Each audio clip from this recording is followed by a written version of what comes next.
So I love the fact that it's open and you can include third parties onto the Yahoo homepage. What about getting that done on the carousel, on the Yahoo Go environment itself? It's funny that you mentioned that, because that was actually the #1 requirement of all of the millions of people who've downloaded Yahoo Go over the last year, that they said, we love Yahoo Go, we love the user experience, but we really want to see more than just Yahoo services in Yahoo Go.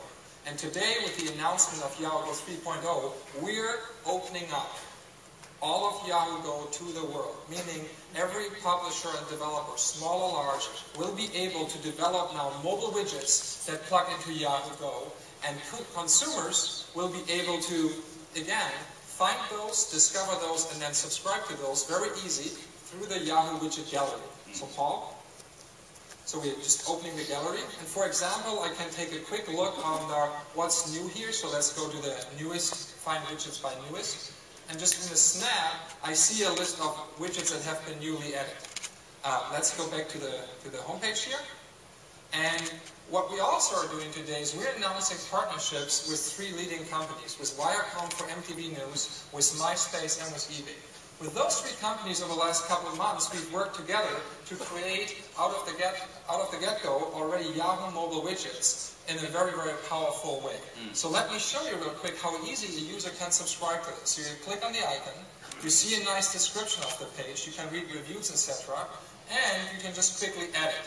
So the moment you add it, it fetches it from the server, and boom, when you go back to your carousel, the widget is already installed at the carousel level. So this now icon for MTV now is part of your carousel.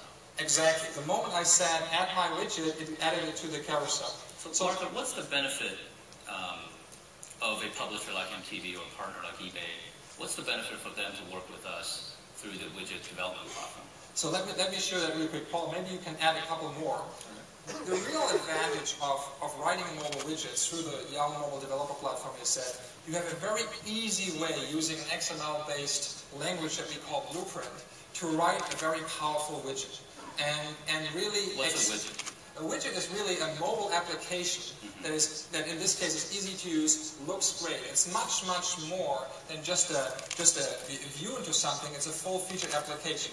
Let me show it to you on, for example, the eBay example. So when I open the eBay widget that Paul has just subscribed to, I'm now in my eBay account. I can exactly see the items I'm bidding on, items I'm watching on. I can bid on new items. So everything I can do on the PC, I can do now with this mobile widget on my mobile phone in a great user experience. Maybe let's switch to MySpace here real quick. Again, I'm logged in with my MySpace account. I see my status, but I also see the status of my friends. Right. And I see new messages, and I even see friends requests. It's amazing. People actually want to be friends with me. It is quite amazing.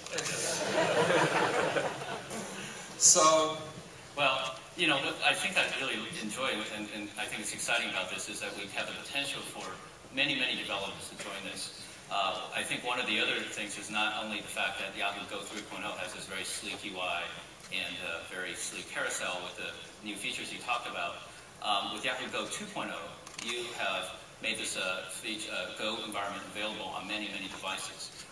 So maybe you can give us an update on where that is and what's the plan for 3.0 in terms of availability.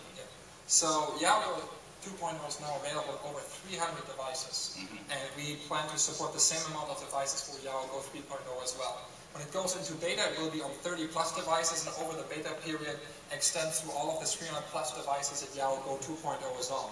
And that's really the amazing thing about Yahoo Go. It just doesn't work for one device. It really covers a broad range of devices, therefore reaching a huge set of users that can work and are working today with these devices. That's great. And so one of the goals for us is to be able to create a development platform for the widgets and applications, and for the publishers to be able to program on this platform once and get broad distribution through Go, right? Okay. What if I don't have Go on my phone? That's exactly right. As part of our strategy to really enable an ecosystem that's targeted towards billions of users eventually, not just tens of millions, etc., we need to support the broadest range of devices. So obviously widgets will run in a great user experience with Go, but we also managed to make sure that we can now run widgets on any phone that has a mobile browser enabled that supports HTML or XHTML. That means by just doing that, we're increasing the reach tenfold in terms of phones that can run widgets. So pretty much anybody, I mean, any phone these days have a browser that's HTML based, right? I mean, any phone that's new. Any phone that connects to the internet today, that does more than just voice and SMS, can now run Yahoo mobile widgets. And this is really the benefit here, that basically you as a developer or publisher, you write the widget once, and then it's our job through our platform to make sure we get into the Go environment, where it's a super rich user experience, and we also get into the browser environment. So let me show you how it will look like in the browser. So what we have done here, we're seeing now the Yahoo homepage running in a mobile browser. What we've tried to do, obviously, is make it look as similar to Go as possible, although we don't have the richness of the interaction, we have no carousel in the browser, but still people will feel the same familiarity. Paul, if you could open up my widget list. This is another great thing, because since your widget list lives with Yahoo on the internet, you can take it from device to device, and it knows which widgets you're using and which widgets you have subscribed to. With just one click, I can now run the same MySpace widget, now just running into the browser. And boom, there it is. So again here, same functionality, a little bit different visualization. This is again, MySpace didn't need to write these widgets twice. They wrote them once, using our blueprint language for the Yahoo mobile developer platform, and now have full support across hundreds of devices, being able to reach hundreds of millions of users today. So you've got Go environment, which is the client environment, allows the experience to look very rich and very full through the widget development language. And then you got this being able to show up on browsers. What else are you doing? What else are you talking about today? So the other thing we're doing is, together with our partners Motorola, LG, and Access, we're working together to embed Yahoo mobile widgets directly into their devices. So you don't need to download Go, or you don't need to start a browser.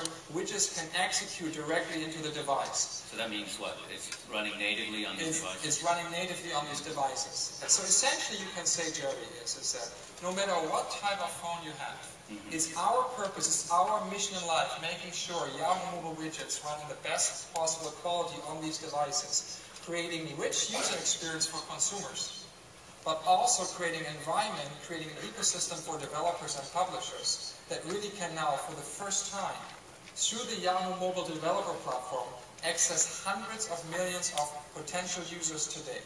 No other platform does that today at the moment.